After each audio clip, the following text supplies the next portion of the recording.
Hello, my lovely student. This is Mansi. Welcome back to the channel. So now we are going to start with a new chapter, which is area of related circles. So यहाँ पे हम circles के बारे में बात करेंगे. तो intro में पहले तो मैं आपको circles का बता देती हूँ, and then इस chapter में किस type के questions करेंगे वो भी सब हम यहाँ introduction में discuss कर लेंगे.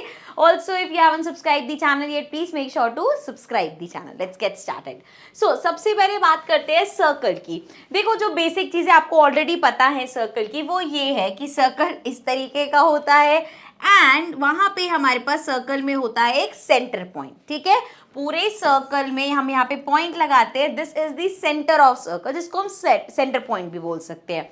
एंड देन यहाँ से इस पॉइंट से जितनी भी आप लाइंस क्रॉस करोगे जो कि सर्कल के एज को टच कर रही है, ये सब होती है सर्कल की radius. This is the radius of circle. ठीक है, मुझे पता है बहुत बेसिक से समझा रही हूँ, जैसे आप 8th क्लास के बच्चे हो या 6th क्लास के बच्चे हो, बट चलो हम एक रिवाइज कर रहे हैं ना. तो डायामीटर क्या होता है, जैसे इसी रेडियस का डबल कर दो, पूरी एक पॉइंट से दूसरे पॉइंट तक लाइन टच हो रही है सेंटर से पास होते हुए, तो वो डायामीटर है. ये हो सकता है यहाँ से अगेन सेंटर से पास होते हो यहाँ तक टच हो गई, यहाँ से सेंटर से पास होते हो यहाँ तक टच हो गई, तो ये सब डायामीटर है. ऑल्सो एक चीज और है जो इसमें बनी नहीं हुई, मैं ड्रॉ कर देती हूँ. अगर दो पॉइंट एच के टच हो रहे हैं लेकिन सेंटर से पास नहीं हो रहे, तो भी इसको हम डायामीटर तो नहीं बोल सकते, लेकिन इसको हम बोल सकते हैं कॉर्ड. ठीक है, तो ये होता है कॉर्ड. ठीक है, रेडियस हो गया, डायामीटर हो गया, सेंटर पॉइंट, कॉर्ड हो गया. अब हम जैसे किसी फिगर है, जैसे ये रेक्टेंगल है, तो इस रेक्टेंगल की अगर मुझे बाउंड्री निकालनी है तो हम उसको क्या बोलते हैं, पेरीमीटर निकालना है. इसी तरीके से सर्कल की अगर आपको बाउंड्री निकालनी है तो उसको हम बोलते हैं सर्कमफेरेंस. ठीक है, सो वो हमारा होता है सर्कमफेरेंस. ठीक है, होता पेरीमीटर ही है लेकिन बोलते उसको सर्कमफेरेंस है. नेक्स्ट, अगर आपको एरिया निकालना है तो मतलब इसके अंदर कितनी चीज है, उसकी कितनी जगह है, वो होता है हमारा एरिया. ठीक है, सो ये बेसिक वर्ड्स आपको क्लियर हो गए हैं. तो हम स्टार्ट करते हैं, फॉर्मूलेस पे आते हैं. थोड़ा सा डायामीटर की हमें बात करी, यूजुअली इसको डिनोट करते हैं हम डी से. और कुछ भी अगर डायामीटर दे रखे है, रेडियस हमेशा उसका हाफ होती है. जैसे अगर डायामीटर 10 है तो रेडियस निकाल सकते हैं 10/2 करके, हम कहेंगे 5 रेडियस है. इसको डिनोट करते हैं आर से. ठीक है, सर्कमफेरेंस मैंने आपको बता दिया क्या होता है, एरिया मैंने आपको बता दिया क्या होता है. अगर हम इसके फॉर्मूले की बात करें तो सर्कमफेरेंस का फॉर्मूला होता है 2 पाई आर. 2 नंबर है, पाई हमारा अगर क्वेश्चन में गिवन है 3.14 तो हम 3.14 लेंगे, अदरवाइज सिंपल 22/7 लेते हैं. ठीक है, सो दिस इज 22/7 और 3.14. ठीक है, क्वेश्चन में अगर ये गिवन होगा तो लेंगे, अदरवाइज हमेशा 22/7 लेंगे. सो ये हो गया हमारा सर्कमफेरेंस. एरिया का फॉर्मूला होता है pi r square. Also r is the radius, understood है ना. Pi r square, pi again 22/7 या 3.14, जो भी क्वेश्चन में अगर गिवन हो 3.14, रेडियस का स्क्वायर. ठीक है, तो ये एरिया हो गया. ठीक है, यहाँ पे ये क्लियर है. चलो अब आगे बढ़ते हैं.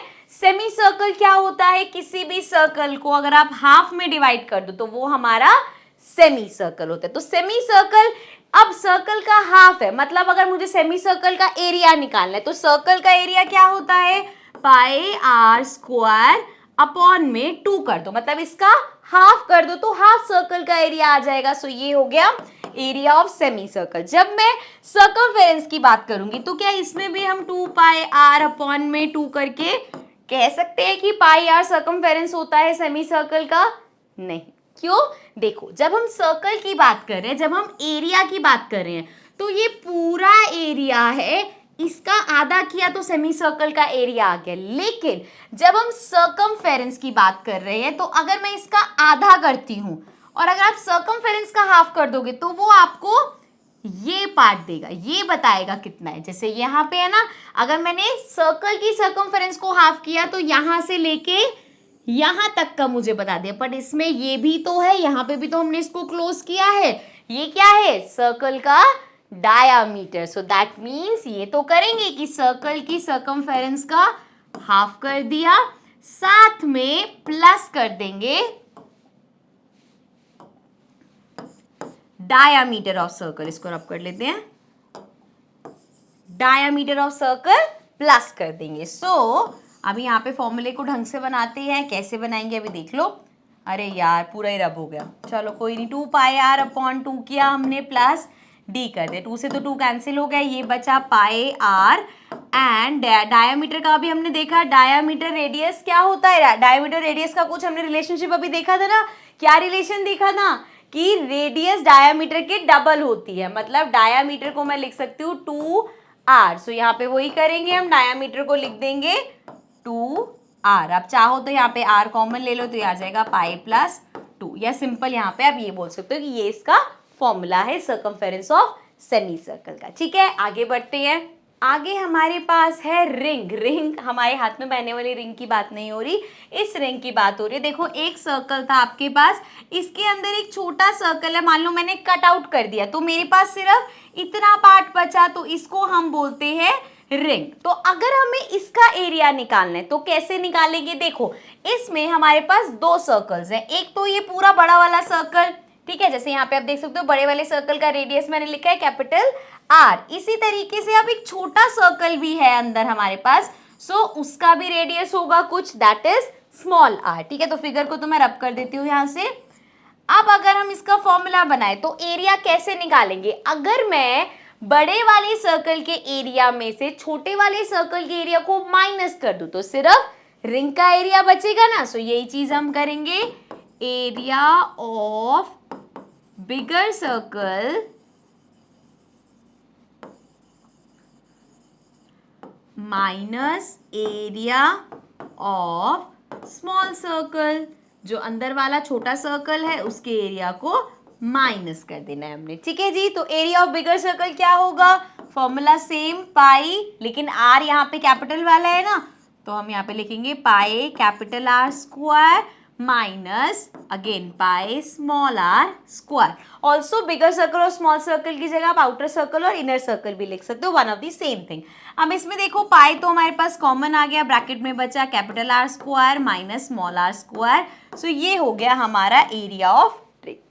ठीक है, तो इस तरीके से अगर क्वेश्चन में कुछ होगा तो हम फाइंड कर सकते हैं। अब आगे बढ़ते हैं, नेक्स्ट बात करते हैं सेक्टर की, जो कि इस हमारे चैप्टर में बहुत ज्यादा यूज होने वाला है। सेक्टर होता क्या है पहले पढ़ लेते हैं। The area formed by an arc and the 2 radii joining the end points of the arc is called sector. ठीक है, सेक्टर के लिए मैं आपको बताती हूँ, किसी हमारे सर्कल में कोई भी 2 पॉइंट ले लिए हमने, ठीक है, ये आर्क बन रही है ये 2 पॉइंट से, एंड सेंटर से इन 2 पॉइंट्स को कर दिया ज्वाइन। क्या मिला मुझे यहाँ पे, ये जो पार्ट मेरे पास आया है this is the sector. Similarly यहाँ पे भी देख सकते हो, ये जो रेड से मार्क था ये हमारा एक सेक्टर है। ठीक है, किस तरीके से होता है, इस तरीके से। ठीक है, मतलब किसी भी यहाँ पे हो सकता है, यहाँ पे अगर मिड पॉइंट है इस तरफ को है तो ऐसे हो गया सेक्टर, तो ये होता है सेक्टर। ठीक है, इसको रब करते हैं। एंड अब सेक्टर में भी वो कह रहे हैं जी 2 सेक्टर होते हैं, एक होता है माइनर सेक्टर, एक होता है मेजर सेक्टर। अब इसमें ये जो छोटा वाला पार्ट निकल के आ गया ये होता है हमारा माइनर सेक्टर। इसी तरीके से इसके बाद ये जो सारा पार्ट रह गया, अगर देखा जाए तो हम कह सकते हैं ना, यहां से लेके ए से लेके बी तक ये भी तो एक आर्क है सर्कल की, तो यहाँ पे भी सेंटर से ज्वाइन हो रहे, तो ये जो बाकी का हमारा पार्ट हो जाता है this is the major sector. I hope this is clear. ये जो छोटा वाला बन रहा है that is the minor sector and ये जो बड़ा वाला बन रहा है that is the major sector. ठीक है, तो ये माइनर मेजर सेक्टर क्लियर हो गया। तो आगे बढ़ते हैं हम, अब बात करते हैं इसी के एरिया की। अगर आपको एरिया निकालना है, सो एरिया ऑफ, पहले मैं बात कर रही हूं यहाँ पे माइनर सेक्टर की। So area of minor sector का फॉर्मूला होता है theta upon 360 into square circle का area which is pi r square. अब ये थीटा अपॉन 360 क्या है, थीटा इज बेसिकली जब भी ये सेक्टर होगा तो सेंटर पे एक एंगल बनेगा, ये जो एंगल है हमारा this angle is the theta. 30 degree हो, 60 डिग्री हो, 120 डिग्री हो, कुछ भी दे रखा हो तो वहां पे हम थीटा लिख देंगे। अपॉन में 360 क्यों किया, क्योंकि दैट इज द कंप्लीट जो हमारा सर्कल होता है उसका वो होता है 360 डिग्री। ठीक है, तो थीटा अपॉन 360 डिग्री करके इनटू सर्कल का जो भी हमारा एरिया होता है उससे मल्टीप्लाई कर देंगे। ठीक है, क्लियर है? तो ये हो गया माइनर सेक्टर का। अगर हम बात करें मेजर सेक्टर की, तो चाहो तो यही फॉर्मूला लगा सकते हो, लेकिन उसमें हमें ये करना पड़ेगा, जो भी ये एंगल दे रखा है उससे पहले बड़ा वाला एंगल निकालेंगे। इतना लंबा काम क्यों करना है? सिंपल, हम एरिया ऑफ सर्कल निकाल लेंगे, पूरे सर्कल का एरिया निकाल के अगर मैं area of minus sector minus कर दूं तो मेरे पास रिमेनिंग पार्ट मेजर सेक्टर ही है, सो मेरे पास उसका आ जाएगा एरिया। ठीक है, सो फॉर्मूला हमारा हो जाएगा, पूरे सर्कल का एरिया निकाल लिया मैंने और उसमें से सेक्टर का एरिया माइनस कर दिया, तो जो रिमेनिंग पार्ट है वही तो हमारा मेजर सेक्टर है, उसका एरिया हमारे पास आ जाएगा। क्लियर? सो यहाँ पे क्लियर हो गया माइनर का एरिया और मेजर सेक्टर का एरिया। अब हमसे पूछा है length of an arc of a sector of angle theta. चलो इसको रब करते हैं। अब वो कह रहे हैं अगर कभी आपको लेंथ ऑफ आर्क निकालने को बोल दे, लेंथ मतलब दिस पार्ट, मतलब ए से लेके बी तक की जो सर्कुलर लेंथ है वो हमें बतानी है। देखो जब हम एरिया की बात कर रहे थे तो हमने थीटा अपॉन 360 को एरिया ऑफ सर्कल से मल्टीप्लाई कर दिया, सेम यहाँ पे करेंगे थीटा अपॉन 360 को, लेकिन किससे? सिर्फ यहाँ पे बाउंड्री की बात हो रही है, बाउंड्री से सर्कमफेरेंस, तो मतलब theta upon 360 into 2 pi R which is the circumference of circle. तो पहले यहाँ पे एरिया को मल्टीप्लाई किया था थीटा अपॉन 360 से, यहाँ पे हमने सर्कमफेरेंस को मल्टीप्लाई कर दिया थीटा अपॉन 360 से, तो उससे आ जाएगी हमारी आर्क की लेंथ। ओके, सो आगे बढ़ते हैं। So this is the end of part number 1। इस वीडियो को यही एंड करते हैं बिकॉज वीडियो काफी लेंथी हो रही थी। So now we'll continue part 2 in the next video, जिसका लिंक आपको यहीं कहीं या डिस्क्रिप्शन में मिल जाएगा। So I see you in the next video, then take care and bye bye.